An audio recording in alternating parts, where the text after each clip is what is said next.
So The Silence of the Lambs.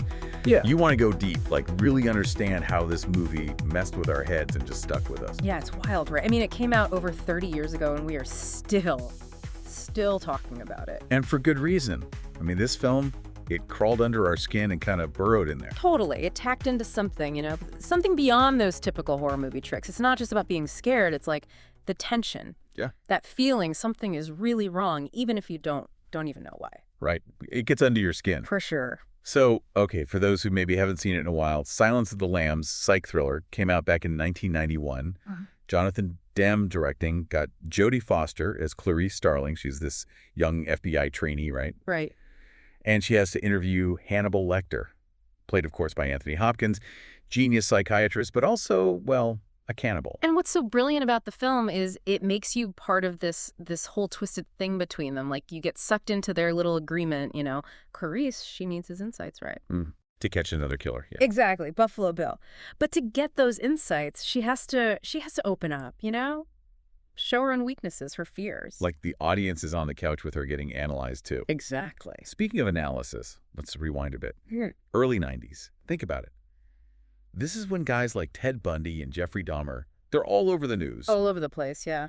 And people are, like, both horrified and completely obsessed. Right, total fascination. And Silence of the Lambs, it grabbed onto that, that fear everyone had. Yeah. It made you face it head on. Like, this darkness isn't just in some killer's mind. Maybe it's, maybe it's you too a little bit.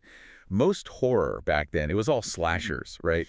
Masked guys, blood everywhere, the jump scares you could see coming a mile away.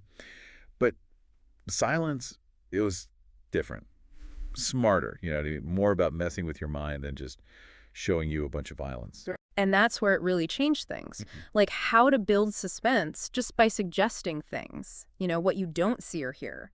Think of how Demme uses those close-ups, just on Lecter's eyes. Oh, so creepy. You see it, right? The intelligence, him thinking, planning, and this, underlying evil just simmering there. I still get chills thinking about those close-ups. Right. It's like a window into a soul you really, really don't want to stare into for too long. Exactly. And Anthony Hopkins, I mean, come on.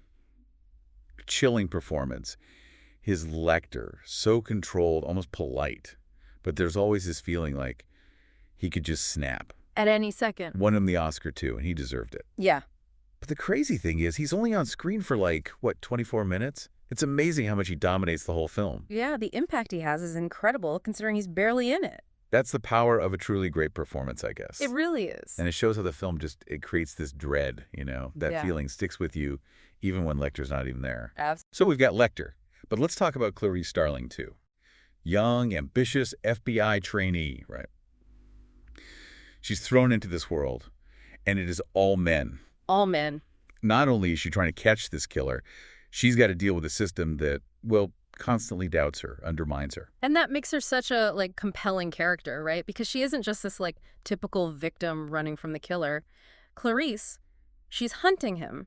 She's smart. She's using her empathy, she's trying to get inside his head. She really was a pioneer, Yeah. Think about how many other female characters in movies and TV, from Buffy to what was it, Eve Polastri, they all owe something to Clarice.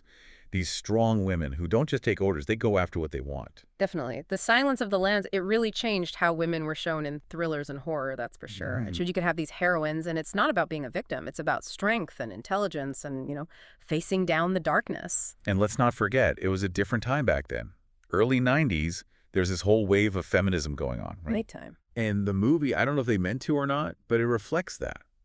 Those changing ideas about women, about power. Totally. Clarice, what she goes through, how she succeeds, it connected with people, the whole country was wrestling with these questions about equality, women and jobs that were always for men. It started these conversations about, ambition, not giving up, women taking control. It's amazing, isn't it, how a movie can become this cultural moment, reflecting what's happening, but also shaping the conversation. The Silence of the Lambs did exactly that. It wasn't just a horror flick. It was this phenomenon. And it still makes us think about fear, about women, about how powerful a story can be. And how a movie can stick with us for decades. Yeah. It's crazy, right? We talk about how Silence influenced other movies and shows, but it went way beyond that.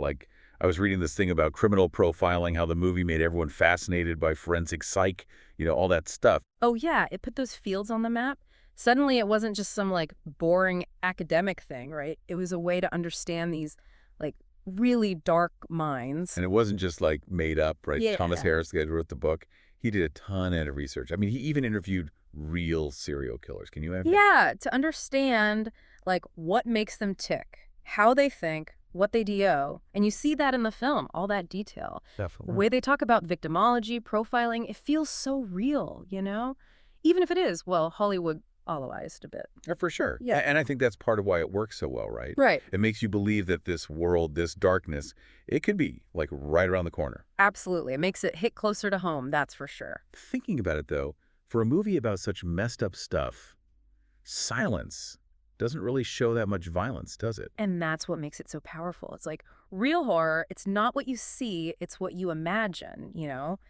It's the suggestion, the waiting for it to happen, the stuff that's not there. That's what gets you. Like, we never actually see Buffalo Bill kill anyone. It's all just, like, implied. Yeah. Left for you to, I don't know, fill in the blanks. Yeah. Which I think is way more disturbing than actually seeing it. Oh, for sure. Your brain takes over, starts making up the worst possible scenarios, and that's where the horror really gets you. Right. Right. And it kind of makes you think about, like, us as the audience, we're part of this too, aren't we? We're peering into this darkness, trying to, I don't know, figure out what makes a killer tick. We're almost like complicit in it. It's this weird thing, right? We're repulsed, but also like fascinated. Maybe it's our way of trying to understand how these awful things happen, to make sense of it all, because otherwise it just seems so random, so senseless, Yeah, like, is there a reason? Can we put it in a box somehow? Exactly. Or maybe it's about us facing our own, like, shadow selves, Those dark little thoughts we all have but don't want to admit to. And silence. It doesn't shy away from that. It's saying, yeah, that darkness is in all of us, but it's also celebrating the guts it takes to face it, to deal with it. And speaking of guts, we got to talk about Clarice's journey in this film. I mean, she starts out kind of green, right? Like just a trainee. But by the end... Oh, she's transformed. It's a real journey of self-discovery. Like, she's confronting her fears, all her insecurities, everything she's been running from. Not just Buffalo Bill, but, like, Lecter's mind games, too. That's tough stuff to handle. That's why she's so great, right? She's not some perfect hero. She's a person. She's got flaws. She gets scared, but she still finds a way to do what's right. It's also interesting how they use light and dark in the film to show this, Like, think about it. Clarice is always in the shadows, especially around Lecter. Almost like she's literally facing her own dark side. Oh, wow. Good point. And then at the end, when she finally gets Buffalo Bill, it's all bright. Like she's walked through the fire and come out the other side. It's powerful stuff. It is. And it's that whole good versus evil, light versus dark idea, Right. Yeah. And that courage to face what's inside us, all that. Okay, let's get a little technical for a sec, all right? The way this movie looks, the cinematography, it's just gorgeous. Todd Fujimoto, the cinematographer, he did amazing work. All that handheld camera stuff, it makes you feel like you're right there with Clarice, like you're experiencing everything she is. And the light and shadow, like we said, so good at creating this mood. Like, something bad is going to happen. Totally. And the editing, man, it's sharp, keeps things moving, keeps you on the edge of your seat. It's all so well done. That's why it still works today, It's Yeah. not just a good story. It's like a masterclass in how to make a movie. Exactly. It shows what happens when everyone, the director, the actors, the crew, they all work together. You get something special, something scary, but also makes you think. And it lasts, Decades later, people are still watching. We could talk about Silence of the Lambs forever. The symbolism, the music, the performances, Demi's directing, it's all there. But let's bring it back to you, the listener. Because the real power of this movie, it's not just about how good it is. It's about what it makes you think about, It gets people talking, debating good and evil, what scares us, what it means to be human, all that. And that's why it's worth revisiting. Every time you watch it, you notice something new, some little detail you missed before, another layer to the story. Totally. It stays with you, like, even after it's over, you're still thinking about it. Yeah. That's what makes it a classic. So as we head into the last part of our deep dive, I want you to think about this. What is it about silence that really gets to you? Is it the, mind games? The characters, that realism, or something else? What's the thing that stays with you? We've been talking about all these layers to the movie, and I keep wondering, what is it about this story, about Lecter, Buffalo Bill, Clarice, that still fascinates people so much. It's been years, decades even. Right.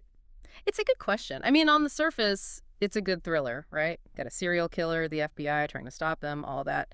But it's got to be more than that. His Artemour, right. There's a reason we're still talking about it, why it became this, this cultural thing, you know? I think so, yeah. Maybe it's how the film digs into that whole good and evil thing, like how both can be in the same person. And you see that with Lecter, right? He's a monster, no question. But he's also, smart, sophisticated almost, charming in a weird way. It's like you want to figure him out, right? Yeah. How can someone be so brilliant, so cultured, and be capable of doing the things he does? Exactly. And the film doesn't give you easy answers. It's like it's forcing you to see that good and evil, they can be in the same person, and the line between being sane and insane, it can be really blurry. And then you've got Clarice, right? She's not your typical hero, she's not perfect. She's messed up by stuff in her own past, but she's also tough. She figures things out. And in the end, she's the one who stops Lecter. It's almost like she's the opposite of Lecter, right? They both have this darkness inside them, but Lecter, he gives into it, while Clarice, she fights it. She wants the good to win, even when everything's so dark. It's like she's saying, look, even when it's bad, there's still hope. Exactly. And I think people really connect with that. It's a powerful idea, especially these days, Totally. But there was something else too, right? The movie is about fear, really understanding fear. Oh, absolutely. The Silence of the Lambs, it's a lesson in how to build suspense, but it does it in a way that gets in your head and to your gut. You know what I mean?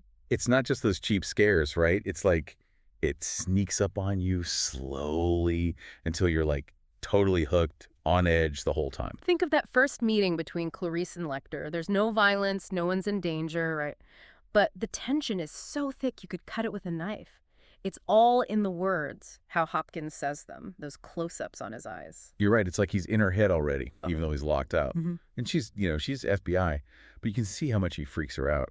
And that feeling that something's not right, it's in the whole movie. Those halls in the asylum, all dark and creepy, Buffalo Bill's basement, the music, it all just adds to it. By the end, you're kind of relieved, but also something still feels off. You went through something really intense and you're not quite the same. Right. It changes you. Maybe that's why we keep coming back to these kinds of stories, why we want to feel scared, even though it's, scary. Maybe it's a way to face those fears, but in a safe way, to deal with all that dark stuff, but without actually being in danger. Like a test drive, but for your nightmares. Haha, exactly. Or maybe it's even deeper than that. Maybe by looking into the darkness, we can appreciate the good more, the courage, the strength people have. And that's really what Silence of the Lambs is about, I think. It's saying even when things are bad, there's still hope, there's still good in the world, and it can win. And that's something we could all use a little more of these days. Absolutely. Well, that about wraps up our deep dive into The Silence of the Lambs. We've talked about the characters, the story, the impact it had, and what it might all mean. But now it's your turn to keep thinking, keep exploring. What resonated with your inner? What stuck with you long after the credits rolled? Thanks for joining us, and until next time, keep those lights on.